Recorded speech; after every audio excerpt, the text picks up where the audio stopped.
Hi, I'm Mike Fink, founder and director of GoMissionsToMexico.com.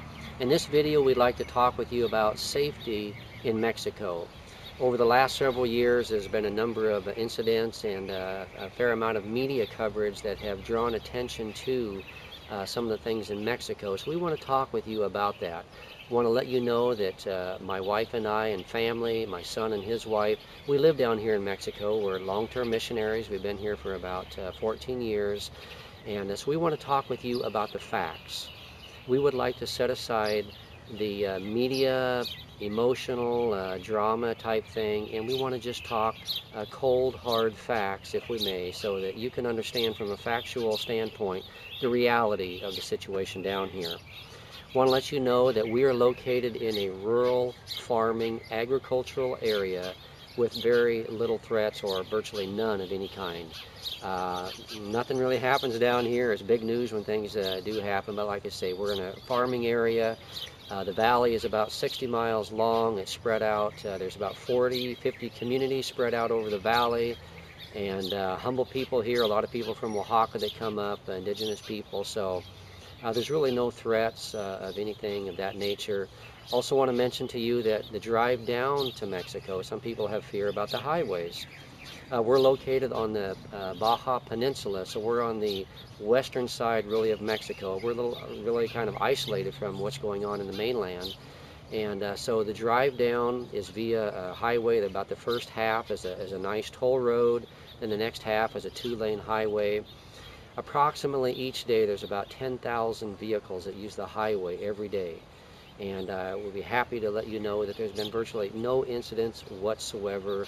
There's not people shooting randomly from hilltops. That's just not a reality. Also, a lot of things that come out in the media are the bad news. The reality is there's a lot of good news that you're not hearing about, and I'd like to just briefly draw your attention to that. Number one is our current president is really working hard to combat the drug trafficking in Mexico. He has sent a lot of the army to the border, and Mexico uses its army different than the United States does. It uses its army kind of like policemen, so they're our friends. And they've gone to the border to help curb some of the things that have happened. They patrol the highways a lot. The president has added a lot of police force to the highways in the northern part of Mexico. Also, he changed all of the border officials. So when you come into Mexico, the bribes and some of those things are gone now. The policemen, the federales and stuff like that, he's really cracked down on that, so you don't have to worry about getting, you know, the bribes and things of that nature, abused or anything like that. So 10,000 vehicles a day come down, no problems whatsoever. So you really don't have to worry about that. Coming into Mexico via Tijuana, you don't go through Tijuana, you bypass Tijuana, you go on a toll road, so you don't have to really worry about that. Should also mention to you real briefly that according to some statistics, most of the U.S. Larger cities have a lot higher murder rate than most of the ones in Mexico. New Orleans comes in at about 60 to 80 murders per 100,000. D.C. is about 45. Detroit's about 50 to 60. The Bay Area, San Francisco, Oakland area is about 40. Southern California is about 25, 30, right in there. Tijuana is 13. So just to give you some perspective on the issue. And according to the facts, over the last several decades, the murder rate in Mexico has dropped steadily. Should also mention to you that some of the incidents that you have heard about are drug related. In fact, they are drug traffickers fighting among themselves.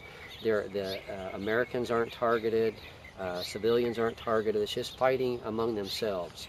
Once again, a lot of the issues that we're seeing in the States just aren't really a reality down here.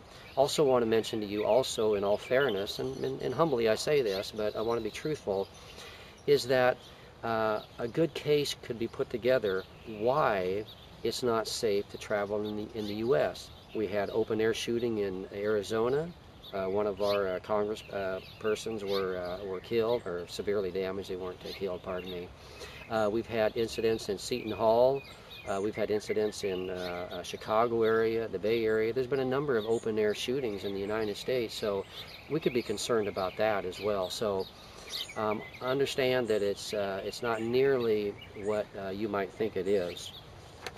Also, just want to let you know as well that there has been a couple Americans that have been affected, and so you might be alarmed by that. But let me help you understand what kind of Americans, if I may, these are. They are dual citizen Americans. They are Americans with a U.S. citizenship, and then they are Mexicans. And they are the ones who have been involved in the drug trafficking. So even though you might hear that an American is involved, this American is a dual citizenship who is also a Mexican, and nationality-wise, they're normally Mexicans with a U.S. citizenship. So really Mexican or American citizens aren't really involved or targeted. Lastly, briefly, I just want to address from a biblical point of view, if I may, bring God into the picture.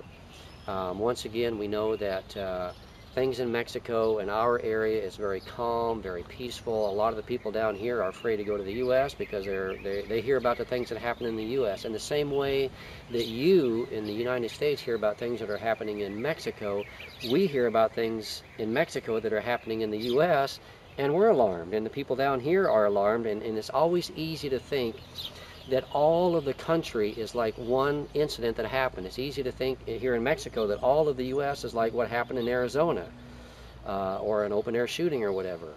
And then it's easy to think that when you're in the States and you hear something about Mexico, that all of Mexico is in this war with shootouts every day. It's just not the reality.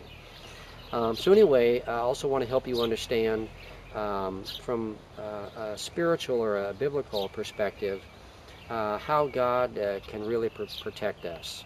One of the fascinating things about Scripture that we see is a number of things. One, our days are numbered. We are not going to die one day sooner or one day later than God's perfect plan for us. It's already written. The hairs of our head are numbered, and we are in God's hand, and we're not going to die one day earlier or one day later. Our days are numbered. We can be in the perfect environment, in the safest environment, and if it's our time to go, there's no wall that's going to stop God's hand from taking us. It's just a reality. But likewise, we can be in a dangerous environment serving God, and God is able to protect us. He says in Scripture, "Is my arm too short? I cannot help you or save you." One of the things that I have learned over the years humbly is that God delights in our faith, and it bothers him when we have a lack of faith. So all throughout Scripture we have ample situations, examples all over the place where God supernaturally protects his people. We have David, who was protected. So we have the Apostle Paul as he went out. So we have protection from God. So I want to put your hearts at ease. I want to invite you to come down. God bless you, and let us know if you have any questions whatsoever.